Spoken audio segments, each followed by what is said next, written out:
Shalom, shalom. Je viens saluer chacun de nous au nom de Jésus. Et ce matin, je suis reconnaissant pour la grâce que Dieu nous fait d'être en vie et d'être choisis parmi ceux qui doivent apporter cette exhortation.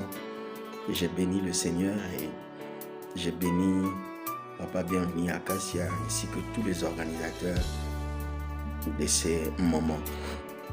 Ce matin, je suis dans le livre de Marc chapitre 10, du 13e au 16e verset.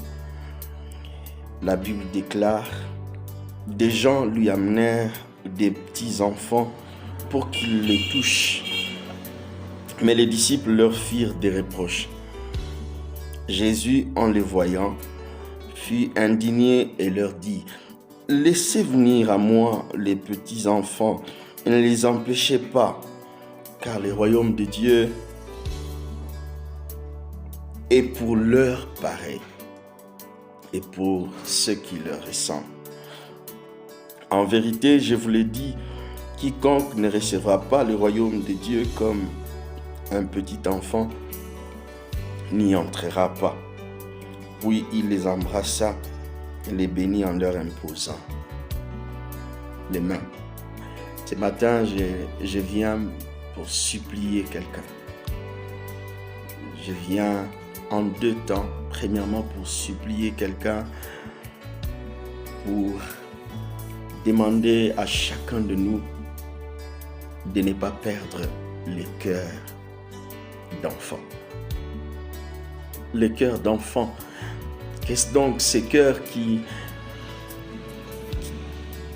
nous poussaient à nous sentir toujours petits?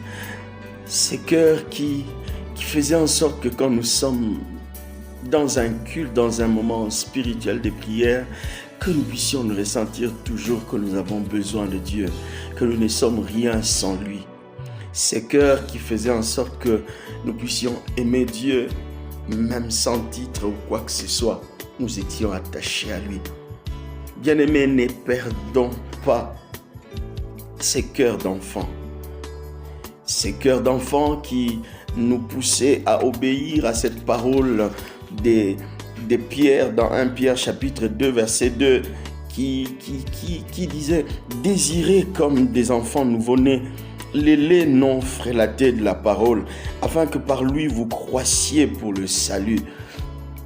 Avant, quand on n'était absolument rien, ou je parle même à ceux qui ne sont pratiquement rien pour l'instant, entre guillemets, et vous deviendrez quelque chose demain. On sera en train de vous regarder demain. S'il vous plaît, ne devenez pas un préfet de discipline quand quelqu'un est en train de prêcher. Vous êtes là avec votre stylo rouge en train de noter toutes les fautes au lieu de noter tout ce qui vous touche dans le cœur. Quelle est votre approche? Quelle est mon approche aujourd'hui quand quelqu'un est en train de prêcher alors que hier j'étais en train de pleurer, j'étais en train de dire: Seigneur, aide-moi, aide-moi. Mais aujourd'hui quand quelqu'un prêche, je suis en train de vérifier: est-ce que ceci a été bien respecté? Est-ce qu'il a respecté? Il a bien fait l'exégèse? Il a bien fait ceci ou cela? Frères et sœurs, s'il vous plaît, ne perdons pas ces cœurs d'enfants. Ces cœurs qui nous gardaient humbles, ces cœurs qui faisaient en sorte que nous puissions rester attachés à Dieu. Ces cœurs qui nous amenaient à nous dire: nous voulons grandir. Nous voulons grandir, nous voulons grandir.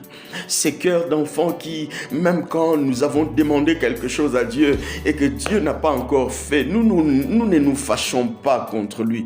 J'ai 3 enfants à la maison et ces 3 enfants, je les ai jamais vus se fâcher contre moi parce que je ne leur ai pas apporté ce que je devrais leur apporter. Soit ils l'ont demandé, soit moi-même, je leur ai dit que je vous apporterai ceci. Ils ne se sont jamais fâchés contre moi. S'ils sont jamais rebellés contre moi, quand j'arrive, quand ils n'ont pas vu ce que je devrais leur apporter, ils viennent, ils me prennent. Est-ce que nous avons toujours confiance en Dieu de cette manière-là? Je vous en supplie, ne perdons pas ce cœur. ne perdons pas ces cœurs. Ma prière ce matin pour celui qui me suit.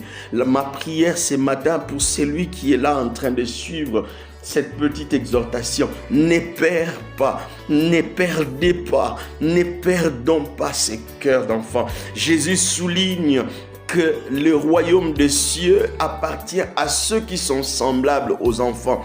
Et il continue à dire, celui qui ne reçoit pas le royaume comme le recevrait un enfant, n'y entrera pas. Bien-aimés, ne perdons pas ces cœurs. Et j'aime la fin. La Bible déclare